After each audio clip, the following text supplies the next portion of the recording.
আসসালামু আলাইকুম প্রিয় দর্শক, সবাইকে স্বাগতম জানাচ্ছি আমার আজকের পর্বে। মাত্র একটি কাঁচা আলু এবং 1 কাপ সুজি দিয়ে খুবই মজাদার একটি সুজি আলু নাস্তার রেসিপি আজকে আপনাদের সাথে শেয়ার করব। নাস্তাটি তৈরি করা খুবই সহজ, আমি একদমই সহজভাবে আজকে আপনাদেরকে তৈরি করে দেখিয়েছি, যাতে যে কেউ চাইলে এই রেসিপিটি তৈরি করে নিতে পারেন কোনো ঝামেলা ছাড়াই। বিকেলে চায়ের আড্ডায় কিংবা বাচ্চাদের টিফিনের জন্য ঝটপট এই রেসিপিটা আপনারা তৈরি করে দিতে পারবেন। আশা করছি আজকের রেসিপিটা আপনাদের সবার কাছে ভীষণ ভালো লাগবে। এই রেসিপিটি তৈরি করার জন্য প্রথমে এখানে আমি একটি বড় সাইজের কাঁচা আলু নিয়েছি। এবার একটি পিলার দিয়ে খুব ভালো করে আলুর খোসা আমি ছাড়িয়ে নিচ্ছি। আপনারা চাইলে আলুর পরিমাণটা বাড়িয়ে কমিয়ে নিতে পারবেন কিংবা এর সাইজ ছোট বা বড় নিতে পারবেন। আপনারা চাইলে এই কাজটা ছুরি কিংবা বটি দিয়েও করতে পারবেন। এই যে দেখুন, আমি কিন্তু খুব ভালো করে আলুটার খোসা ছাড়িয়ে নিয়েছি। এখন এটাকে ধুয়ে পরিষ্কার করে নিচ্ছি। তারপর অন্য একটি মিক্সিং বলে আমি পরিমাণ মতো পানি নিয়ে নিচ্ছি। এইবার একটি গ্রেটার দিয়ে এই আলুটাকে গ্রেট করে সরাসরি এই পানির মধ্যে নিয়ে নিচ্ছি। আশা করি আপনারা দেখেই বুঝতে পারছেন। এখানে আলুটাকে গ্রেট করে সরাসরি পানিতে নিলে পরবর্তীতে আলুটা লাল হয়ে যাবে না, আর নাস্তাটার কালারও খুব সুন্দর আসবে। তো দেখতেই পাচ্ছেন আমার কিন্তু সম্পূর্ণ আলুটাই গ্রেট করা হয়ে গিয়েছে। আর আমি কিছুটা মোটা গ্রেটার দিয়ে এখানে গ্রেট করে নিয়েছি। এখন আমি এই আলুটাকে 2-3 বার পানি চেঞ্জ করে খুব ভালো করে ধুয়ে নেব। এতে করে আলুতে থাকা অতিরিক্ত কষ বা স্টার্চটা চলে যাবে। তারপর গ্রেট করা এই আলুটাকে পানিতেই ভিজিয়ে রাখবো। এবার মূল রান্নায় চলে যাচ্ছি। সেই জন্য চুলায় এরকম একটি প্যান বসিয়ে দিয়েছি, আর এর মধ্যে দিয়ে দিচ্ছি প্রায় 2 টেবিল চামচ পরিমাণ রান্নার রেগুলার তেল। কিছুটা গরম হয়ে গেলে এখানে আমি দিয়ে দিচ্ছি 1/2 চা চামচ পরিমাণ আস্ত জিরা। চুলার আঁচ মিডিয়ামে রেখে 1 মিনিটের মতো জিরাটাকে ভেজে নিচ্ছি। ভাজা হয়ে গিয়েছে। এখন আমি এর মধ্যে নিয়ে নিচ্ছি 3 থেকে 4টি কাঁচামরিচ কুচি। কাঁচামরিচটাকেও আমি তেলে কিছুটা ভেজে নিচ্ছি। তারপর আমি এর মধ্যে দিয়ে দিচ্ছি প্রায় 1 চা চামচ পরিমাণ চিলি ফ্লেক্স। দিয়ে দিচ্ছি 1 চা চামচ পরিমাণ সাদা তিল। হাতের কাছে সাদা তিল না থাকলে না দিলেও চলবে। এবার তিল আর চিলি ফ্লেক্সটা সবকিছুর সাথে খুব ভালো করে মিশিয়ে 2 মিনিটের মতো ভেজে নিচ্ছি। এ পর্যায়ে অবশ্যই চুলার আঁচ মিডিয়াম টু লোতে রাখতে হবে। তো এগুলো ভাজা হয়ে গেলে এখন আমি এর মধ্যে দিয়ে দিচ্ছি 1 টেবিল চামচ পরিমাণ ধনিয়া পাতা কুচি। তারপর এখানে আমি দিয়ে দিচ্ছি প্রায় 2 কাপ পরিমাণ নর্মাল টেম্পারেচারের পানি। তো সবকিছুকে আবারও একসাথে খুব ভালো করে মিশিয়ে নিচ্ছি। মেশানো হয়ে গিয়েছে। এবার আমি এর মধ্যে দিয়ে দিচ্ছি স্বাদ মতো লবণ। লবণটাকেও আবারও সবকিছুর সাথে খুব ভালো করে মিশিয়ে নিচ্ছি। এইবার পানিটা ফুটা পর্যন্ত অপেক্ষা করব। এখানে পানিটাকে খুব বেশি ফুটিয়ে কমিয়ে ফেলা যাবে না। পানিতে বলক আসতে শুরু করলে আমি এর মধ্যে দিয়ে দিব গ্রেট করা আলু।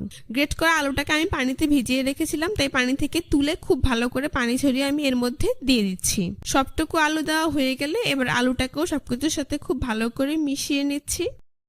এখন চুলার আঁচ মিডিয়ামে দিয়ে আমি প্রায় 5 থেকে 7 মিনিটের মতো রান্না করব, যতক্ষণ পর্যন্ত না আলুটা প্রায় 50% সেদ্ধ হয়ে আসছে আর পানিতে এইরকম বলক আসতে শুরু করছে। এখন আমি নিয়ে নিচ্ছি এখানে 1 কাপ পরিমাণ সুজি। এই সুজিটাকে আমি এর মধ্যে অল্প অল্প করে দেব আর এইভাবে নাড়তে থাকবো। সুজিটাকে আপনারা এখানে একেবারে দিয়ে দিবেন না, সেই ক্ষেত্রে এটা দলা পেকে যেতে পারে। সেই জন্য এইভাবে অল্প অল্প করে অ্যাড করে একটি কাঠি দিয়ে অনবরত এইভাবে নেড়ে দিতে হবে। এই পর্যায়ে চুলার আঁচ একদম মিডিয়াম টু লোতে রাখতে হবে। তো সম্পূর্ণ সুজিটা দেওয়া হয়ে গেলে এখন পানি শুকানো পর্যন্ত এবং সুজিটা খুব ভালো করে কুক হওয়া পর্যন্ত আমি এইভাবে সুজিটাকে সবকিছুর সাথে নেড়ে চেড়ে খুব ভালো করে মিশিয়ে নেব। এখন আমি চুলা অফ করে এটাকে ঢাকনা দিয়ে 2 মিনিটের মতো এভাবেই রেখে দেব। এতে করে সুজিটা খুব ভালো করে কুক হবে। তারপর আমি এরকম একটি স্টিলের ডিশ নিয়ে নিচ্ছি। তার আমি এর মধ্যে দিয়ে দিচ্ছি প্রায় 1 টেবিল চামচের মতো তেল। তেলটাকে পুরো ডিশে খুব ভালো করে এইভাবে ছড়িয়ে দিচ্ছি। আর এই ডিশের মধ্যে আমি সুজি আলুর মিশ্রণটা দিয়ে দিচ্ছি। তারপর গরম থাকা অবস্থাতে হাত দিয়ে খুব ভালো করে চেপে এইভাবে সেট করে দিচ্ছি। তারপর গরম থাকা অবস্থাতে হাত দিয়ে এভাবে খুব ভালো করে চেপে ডিশের এক পাশটাতে আমি সেট করে দিচ্ছি। আশা করি আপনারা দেখেই বুঝতে পারছেন। যতটা সম্ভব হাত দিয়ে চেপে এর উপরের পাশটা এরকম সমান করে দিতে হবে। দেখতেই পাচ্ছেন আমি বাটি দিয়ে খুব ভালো করে চেপে এর উপরের পাশটা সমান করে নিয়েছি। এখন আপনারা চাইলে এটাকে ফ্রিজের নর্মাল চেম্বারে 5 থেকে 10 মিনিটের জন্য রেখে দিতে পারেন। এতে করে এখানে মিশ্রণটা খুব সুন্দরভাবে সেট হয়ে যাবে। আমি একটি ছুরি দিয়ে প্রথমে আড়াআড়ি ভাবে এরকম 2 ভাগে ভাগ করে নিচ্ছি। তারপর এক পাশ থেকে এরকম লম্বা করে 2 থেকে 3 ভাগে ভাগ করে নিচ্ছি। আপনারা আপনাদের পছন্দ অনুযায়ী যে কোনো শেপ দিয়ে কিন্তু নাস্তাটা কেটে নিতে পারবেন। তারপর ছুরি দিয়ে এভাবে একটি ভাগ আমি নিয়ে নিচ্ছি। এই যে দেখুন, আপনারা চাইলে এরকম বর্গাকার শেপ দিয়ে কিন্তু নাস্তাটাকে ভেজে নিতে পারবেন। ছুরি দিয়ে এর মাঝ বরাবর আরো একটি ভাগ করে নিচ্ছি। এরকম ত্রিভুজের শেপ দিয়ে আমি নাস্তাগুলোকে কেটে নিয়েছি। আশা করি আপনারা দেখেই বুঝতে পারছেন। তো সবগুলো নাস্তায় আমি এরকম ত্রিভুজ আকৃতির করে কেটে নিচ্ছি।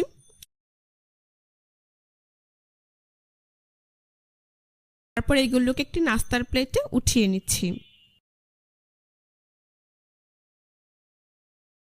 একইভাবে আমি মিশ্রণটা দিয়ে সবগুলো নাস্তা কেটে নেব। এবার আমি নাস্তাগুলোকে ভেজে নেব। সেই জন্য চুলায় একটি প্যানে পরিমাণ মতো তেল দিয়ে তা মিডিয়াম হিটে গরম করে নিয়েছি। তেল কিছুটা গরম হয়ে গেলেই নাস্তাগুলোকে একে একে গরম তেলে দিয়ে দিচ্ছি। চুলার আঁচ মিডিয়াম টু হাইতে রেখে কিছুক্ষণ পরপর উল্টে পাল্টে নাস্তাগুলোকে গোল্ডেন ব্রাউন কালার এবং মুচমুচে করে ভেজে নিতে হবে। এখানে চুলার আঁচ লোতে করার কোনো প্রয়োজন নেই, যেহেতু আমার সুজি আর আলুটা আগে থেকে 50% সেদ্ধ হওয়া, তাই আপনারা চুলার আঁচ মিডিয়াম টু হাইতে রেখেই নাস্তাগুলোকে ভেজে নেবেন। দেখতেই পাচ্ছেন আমার নাস্তাগুলো কিন্তু ভাজা হয়ে গিয়েছে, খুব সুন্দর কালার চলে এসেছে। এখন একটি ছাঁকনি দিয়ে আমি এগুলোকে তেল থেকে তুলে নিচ্ছি। খুব ভালো করে তেল ঝরিয়ে একটি নাস্তার প্লেটে নিয়ে নিচ্ছি। বাকি নাস্তাগুলোকেও আমি তেল থেকে তুলে খুব ভালো করে তেল ঝরিয়ে নাস্তার প্লেটে উঠিয়ে নিচ্ছি। গরম গরম পরিবেশন করে আপনাদের দেখিয়ে দিচ্ছি। যে কোনো ধরনের চাটনি কিংবা টমেটো কেচাপের সাথে এই নাস্তাটা খেতে অনেক বেশি মজাদার হয়। আশা করি আপনারা দেখেই বুঝতে পারছেন নাস্তাটা দেখতে যেমন সুন্দর হয়েছে, খেতেও হয়েছে অনেক বেশি মজাদার এবং মুচমুচে।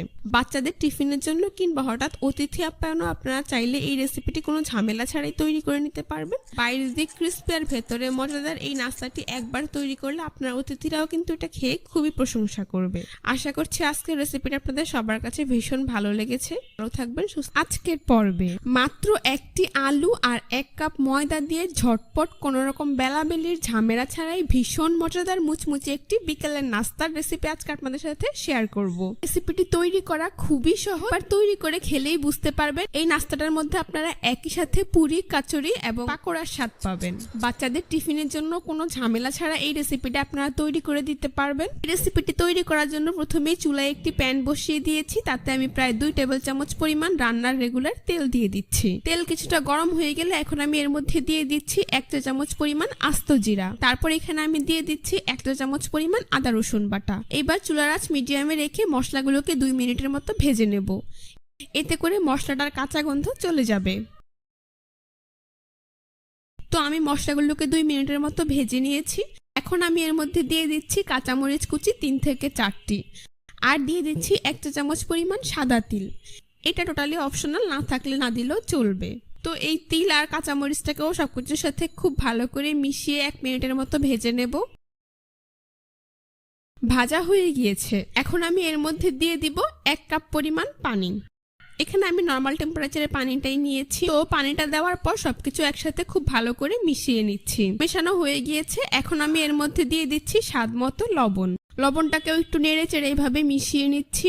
এবার চুলার আঁচ মিডিয়াম টু হাইতে দিয়ে পানিটা ফুটা পর্যন্ত অপেক্ষা করতে হবে। এই যে দেখুন 3 থেকে 4 মিনিট পরেই এই পানিটা এরকম ফুটতে শুরু করেছে। এখন আমি এর মধ্যে দিয়ে দিচ্ছি 1 চা চামচ পরিমাণ চিলি ফ্লেক্স, দিয়ে দিচ্ছি 1/2 চা চামচ পরিমাণ চাট মশলা, আর সবশেষে এখানে আমি দিয়ে দিচ্ছি 1/4 চা চামচ পরিমাণ সাদা গোলমরিচের গুঁড়ো। এই নাস্তাটা একটু চটপটা খেতেই ভালো লাগে। তো এই সবগুলো উপকরণ আবারও একসাথে খুব ভালো করে মিশিয়ে নিচ্ছি। এ পর্যায়ে চুলার আঁচ মিডিয়াম টু লোতে করে দিতে হবে, যাতে করে পানিটা অনেকক্ষণ ফুটার কারণে কমে না যায়। এবার এখানে আমি নিয়ে নিচ্ছি 1 কাপ পরিমাণ ময়দা। আপনারা চাইলে এর পরিবর্তে আটাও নিতে পারবেন। এবার এই ময়দাটা আমি এর মধ্যে অল্প অল্প করে অ্যাড করবো আর খুব ভালো করে মিশিয়ে নিব। এ পর্যায়ে কিন্তু অবশ্যই চুলার আঁচ লোতে রাখতে হবে, আর ময়দা দেওয়ার সাথে সাথেই এইভাবে একটি স্প্যাচুলা দিয়ে খুব দ্রুত নেড়ে দিতে হবে, যাতে করে ময়দাটা দলা পেকে না যায়। আশা করি আপনারা দেখেই বুঝতে পারছেন আমার কিন্তু সবটুকু ময়দা দেওয়া হয়ে গিয়েছে। আমি এরকম অনবরত নেড়ে ময়দাটাকে খুব ভালো করে মিশিয়ে নিচ্ছি। তো মোটামুটি 5 থেকে 6 মিনিটের মতো খুব ভালো করে ময়দাটাকে এইভাবে মিশিয়ে এরকম একটি সফট ডো তৈরি করে নিতে হবে। এই যে দেখুন আমার কিন্তু ডোটা পারফেক্টলি রেডি, আর এটা কিন্তু প্যানের গা ছেড়ে উঠে এসেছে। এখন আমি চুলা বন্ধ করে দিচ্ছি। তারপর এই ডোটাকে একটি মিক্সিং বলে নিয়ে নিচ্ছি। এখন এখানে আমি নিয়েছি একটি বড় সাইজের সেদ্ধ আলু। আলুটাকে আমি আগেই এইভাবে কেটে খোসা ছাড়িয়ে সেদ্ধ করে নিয়েছি। এবার একটি গ্রেটার দিয়ে আলুগুলোকে আমি গ্রেট করে নিচ্ছি। আপনারা চাইলে হাত দিয়ে কিংবা কাঁটা চামচ দিয়েও ম্যাশ করে নিতে পারবেন।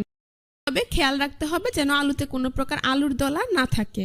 তো দেখতেই পাচ্ছেন আমরা কিন্তু সম্পূর্ণ আলুটাই গ্রেট করা হয়ে গিয়েছে। এখন আমি এর মধ্যে দিয়ে দিচ্ছি 1 টেবিল চামচ পরিমাণ ধনিয়া পাতা কুচি। এবার এই আলু আর ধনিয়া পাতাকে ময়দার সাথে খুব ভালো করে মিশিয়ে নিচ্ছি। মোটামুটি 5 থেকে 7 মিনিটের মতো সময় নিয়ে খুব ভালো করে এইভাবে মথে আলুটাকে ময়দার সাথে মিশিয়ে নিতে হবে। এখানে আপনারা যতটা ভালো করে ময়ানটা তৈরি করবেন, নাস্তাটা তৈরি করা ততটাই ইজি হবে। এই যে দেখুন, আমার কিন্তু পারফেক্ট একটি ডো তৈরি করা হয়ে গিয়েছে। আপনারা আপনাদের পছন্দ অনুযায়ী যে কোনো শেপ দিয়ে নাস্তাটা তৈরি করে নিতে পারেন। তো আমি সেজন্য প্রথমে 2 হাতে সামান্য পরিমাণ তেল মাখিয়ে নিচ্ছি। তারপর এখান থেকে পরিমাণ মতো মিশ্রণ নিয়ে এইভাবে হাত দিয়ে খুব ভালো করে চেপে নিচ্ছি।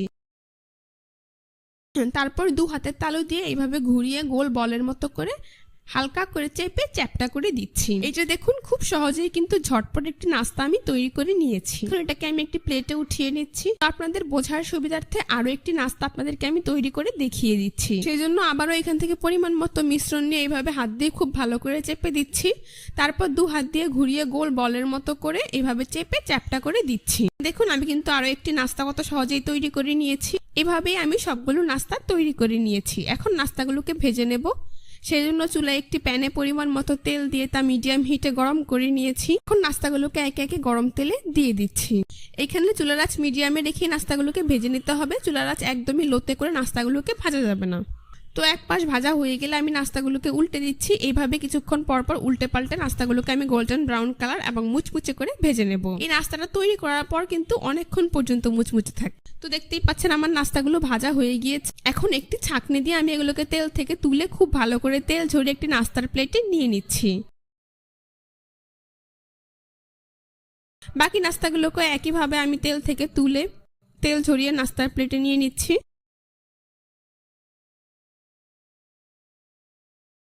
তারপর গরম গরম পরিবেশন করে আপনাদের দেখিয়ে দিচ্ছি। দেখুন, নাস্তাগুলো দেখতে মাশাআল্লাহ কতটা সুন্দর হয়েছে, আর খেতেও হয়েছে অনেক বেশি মজা। একবার তৈরি করে খেলেই পরিবারের বড় থেকে ছোট বিশেষ করে বাচ্চারা খুবই পছন্দ করবে। চায়ের আড্ডায় অতিথি আপ্যায়নও আপনারা চাইলে এই রেসিপিটি তৈরি করতে পারেন, তারাও আপনার খুবই প্রশংসা করবে। রেসিপিটি ভালো লাগলে অবশ্যই আমার চ্যানেলটি সাবস্ক্রাইব করবেন, পাশে থাকা বেল বাটনটি অন করে দিবেন। সবাই ভালো থাকবেন, সুস্থ থাকবেন। আল্লাহ হাফেজ।